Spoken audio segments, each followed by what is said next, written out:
I want to go over who's been the best conference in women's basketball since in the last four full seasons, including NCAA tournament. I'm not including 2019-2020 because of no NCAA tournament.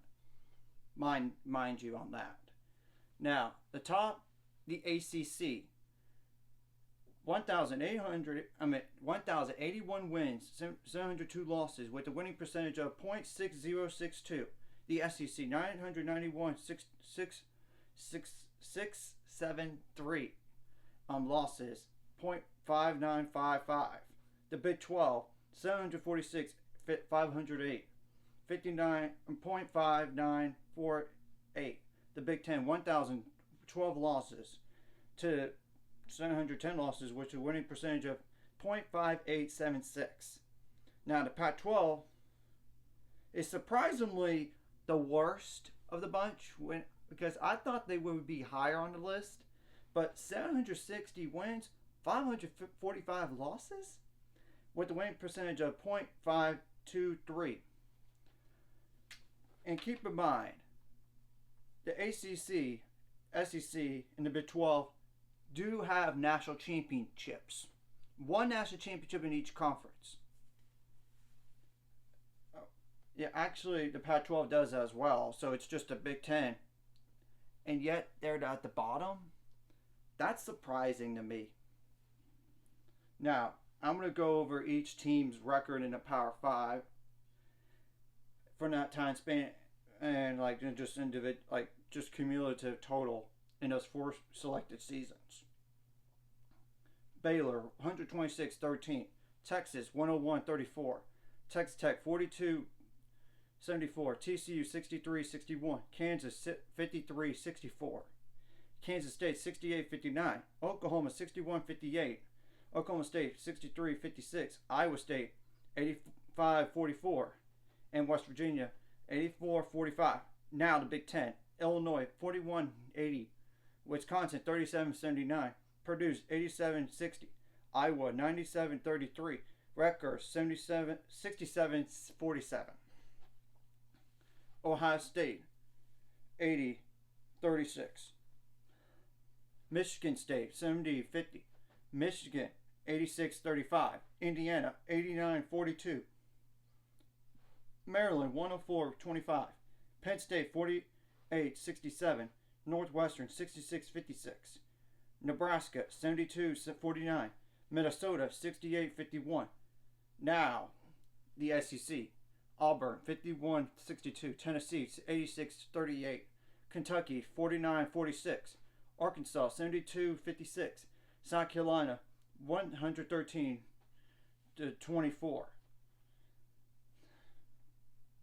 As in 24 losses. LSU 70-42, but keep in mind 26 of those wins have come this past year with Kim Mulkey at the head coach for the first time at that program. Texas A&M 91-36, Alabama 71-55, Florida 52-67, Mississippi State 85-28, Vanderbilt 30-69, and they only played 3 games in 2021, and they still had that bad of a record. Whew, that's bad. Missouri 75-45, Ole Miss 59-62, Georgia 77-43, and they just lost their head coach to Texas A&M. Just to keep that in mind. Now the ACC, Duke 59-39. They only played 4 games in 2021 because they canceled the rest of the year. Their coach decided to. Notre Dame 104-26, North Carolina 71-49, Miami, Florida 78-44, Wake Forest 52-67, Virginia 36-60. And keep in mind, they only played 5 games in 2021, and they were 0-5. Virginia Tech 83-46, Florida State 77-39, Syracuse 73-45, Boston College 49-62, Pitt 37-73. Pitt needs to improve their basketball because both the men and women are not that good. I mean, Clemson 53-67, Georgia Tech 75-47, NC State 108-22, Louisville 126-16. Gee. Now, the Pac-12. Oregon 101-31. Oregon State 81-38. Washington 32-74. Washington State 50-64. USC 60-52. UCLA 84-40. Arizona 72-51. Arizona State 68-54. Cal 53-53. At least they were even. Unlike the men's program. Stanford 118-22. Of course, they're a powerhouse. So, Utah 64-52. Colorado 61-54. Now that I went all through this, which conference surprised you the most in terms of where the standings are? And did you get an exact order on these? Which team do you initially thought was the best of the bunch? And then go second, third, fourth, fifth. But it's just surprising that the Pac-12 is that low.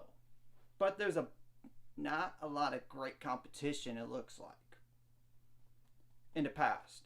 And keep in mind, I know I'm not including 2019-2020 season with no NCAA tournament because the pandemic just started back then. I know. But it's still pretty good information. And if you want to double check on all those records for every team, please go right ahead and do if you want. It takes a lot of time.